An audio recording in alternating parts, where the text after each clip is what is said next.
like to invite Professor B.W. Pandey ji, Director CHS University of Delhi. And we would also like to invite Sri Chatterjee to felicitate Professor B.W. Pandey ji.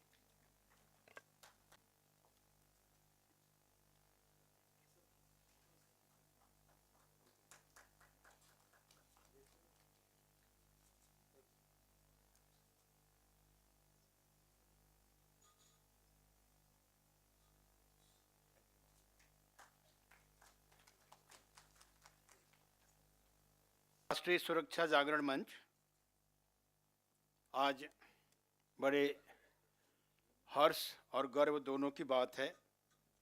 माननीय Shri Golok Bihari ji, Shri Sujeet Kumar ji, honourable vice chancellor, Shri Awadhesh Kumar ji, वरिष्ठ पत्रकार, Shri Mahtab Rizvi ji, honourable registrar Jamia Millia Islamia, Shri Jasbir Singh ji, कार्यकारी अध्यक्ष फैंस, Shrimati Manradha Chaudhary ji, dean student welfare JNU, जिनके सौजन्य से ये कार्यक्रम जेएनयू में संपन्न हुआ मैडम, और इतने अच्छा वेन्यू दिलाने के लिए आपको कोटि कोटि धन्यवाद। साथ में विगत 2 दिनों से ब्रेन स्टॉर्मिंग लेक्चर को सुनते हुए उनको आत्मसात करते हुए या जो धैर्य आपने दिखाया है, ये किसी भी कॉन्फ्रेंस की सफलता का सूचक होता है। वैसे तो इनाग्रेशन में तो बहुत भीड़ होती है, मैं कईयों सेमिनार में देखा हूँ, बहुत सारे सेमिनार में वैलिडिक्टरी होते होते 90% हॉल खाली हो जाता है। पर ये माननीय विक्रमादित्य जी भाई साहब का मेहनत है, प्यार है, जिनके चुंबकत्व से ये पूरा हाल कहीं न कहीं आगे से पीछे तक अभी भी शोभायमान है। ये बहुत ही बड़ा ये उदाहरण है किसी भी कॉन्फ्रेंस के सफल होने का। बहुत कम समय लूँगा मैं, क्योंकि बहुत सारे स्पीकर ऑलरेडी 6:45 होने जा रहा है, हो चुका है। तो हमारे बीच में माननीय महताब रिजवी साहब ने बहुत अच्छी बात कही, इंडिया और भारत। भूगोल का प्रोफेसर होने के नाते जो भूगोल में इतिहास में पढ़ाया गया उसको यदि हम ध्यान से देखें तो जैसे हम कुछ अनुभव भी शेयर करूंगा मैं 2 मिनट का। यूरोप गया था तो यूरोप में जब सभी देशों के नाम लिखा जा रहा था तो मेरे नाम के आगे नाम लिखा था इंडी। मैं बोला भाई लगता है स्पेलिंग गलत हो गई क्या, मैंने उसको इंडिया कर दिया। तो बोला no no no no no, in Europe India is known as Indie. मैं बड़ा हैरान था। फिनलैंड गया, फ्रांस गया, जर्मनी गया, हर जगह वहां इंडी ही लिखा हुआ मिल रहा है। फिर जब हमें पढ़ाया गया कि इंडिया शब्द कहां से आए, इंडस नदी के आसपास जो भूभाग था उसे इंडिया कह दिया अंग्रेजों ने। तो इंडस नदी तो केवल उत्तर में बहती है, भारत है तो विशाल देश है। दक्षिण में हिंद महासागर से लेकर उत्तर में हिंदू कुश पर्वत तक, पश्चिम में अरब सागर से लेकर पूर्व में अराकन पर्वत तक एक विशाल देश जिसे महादेश कहते हैं। और इस महादेश की सुरक्षा के लिए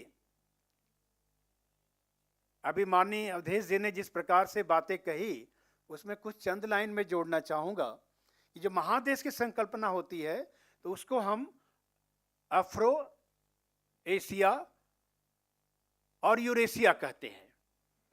ये 3 महाद्वीप ऐसे हैं जो तीनों एक साथ जुड़े हुए जमीन से, और ये महादेश का निर्माण होता है।